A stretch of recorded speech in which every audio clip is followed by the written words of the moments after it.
statement win in Boston as we win the game 6-2 to tie the series up against the Boston Bruins, the number one team in the NHL, the historically great Boston team.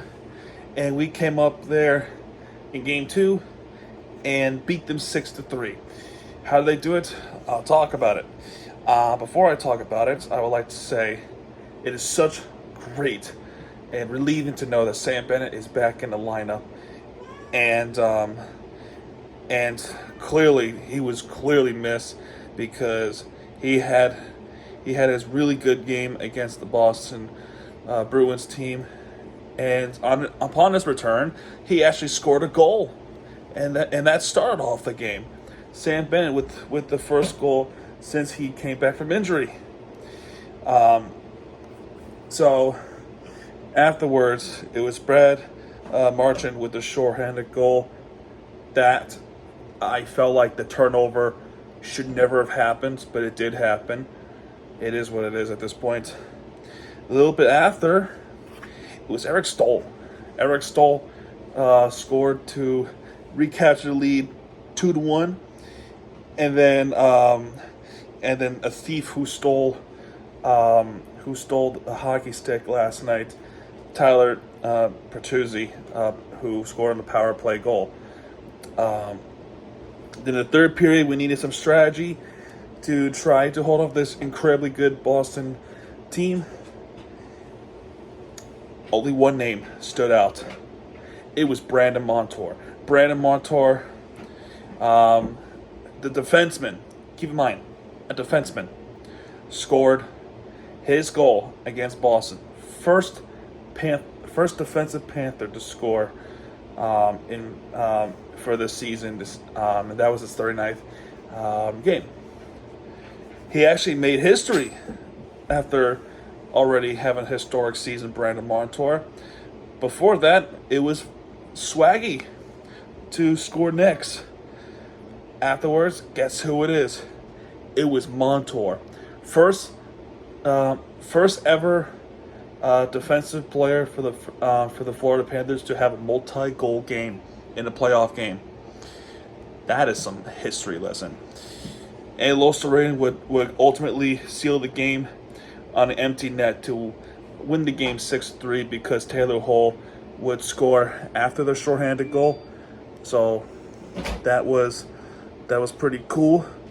So pretty cool for Boston. But let me explain how that happened. I feel like, and Boston fans, you can agree with me on this too, and I saw the comments, and don't worry, I'll get right to them in a second, but here's when I stand out with the referees. They were a joke. The referees were a joke today.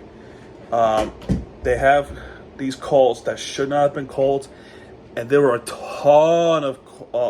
tons of calls that should have been called, but it never did.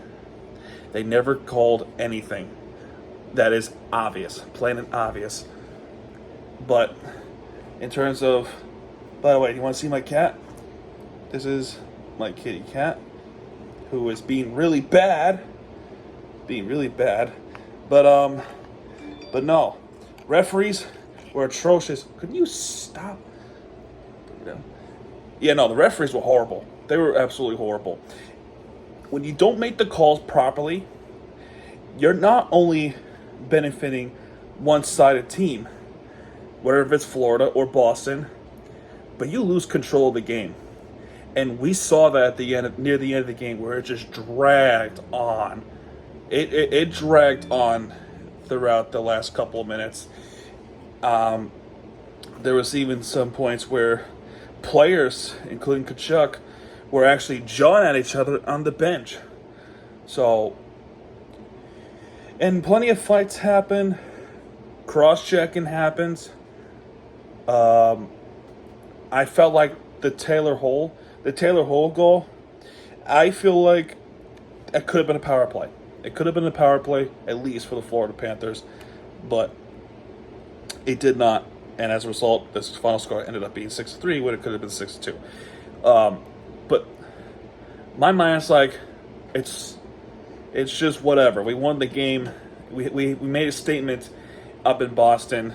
It's like, whatever. But if you're Boston, I forgot who your player was, but clearly it was a tough loss, especially if it's your best defensive player. And meanwhile, our defensive player was rock solid, and another piece of our attacker ended up coming back tonight. So yeah, no, they're nice people, for the most part. If Monty ended up winning the game ultimately for Florida, we saw a couple of Boston fans doing this to my player. I'm like, it's whatever. So I didn't panic the first game, so there was no reason for me to panic. We knew Boston was going to be a crazy good team into the playoffs. We learned the mistakes we made in the first game, and then we learned, take the mistakes, and then work harder and study harder, and then play better and make better decisions in game 2. And that's exactly what Florida did, and they did it in a huge way, 6-3. The only team to do so in this season against Boston to score more than 4 goals. No other team has ever scored 5 or more against Boston, let alone 6. Panthers are the only team to do so this season, believe it or not. That is why it is a statement. But the story is Brandon Montour with a multi-goal game tonight. I didn't panic because I knew. I'm being optimistic. Yeah, let's see what happens in Game 3, because Game 3, we got the home games, and Boston is 0-1-1 on the road against Florida. They should have been 1-1, but the overtime loss kind of not necessarily hurt them, but that's why the series ended up being tied. So, and yeah, that's pretty much it for this video. Statement win for the Florida Panthers. I'm happy. Go Panthers. Boston fans who have commented on my videos, welcome. Consider subscribing, because I'll talk about your team more. And yeah, consider hitting the like button, subscribe, and either way, I have your back, and I'm friendly towards all fan bases, even if they're nasty. It's sarcasm. It's supposed to be a joke. But no, that's good to do this video, folks. If you have liked this video, hit that like button, subscribe for content, because Miami TVG has it back, and when he does, he'll be right there with the entertainment you deserve. I'll be back a little bit later tonight for a Heat video. As where it stands, they are getting slaughtered against Milwaukee. I'll talk about that a little bit later. So, all right, I'll see you then. All right, buddy.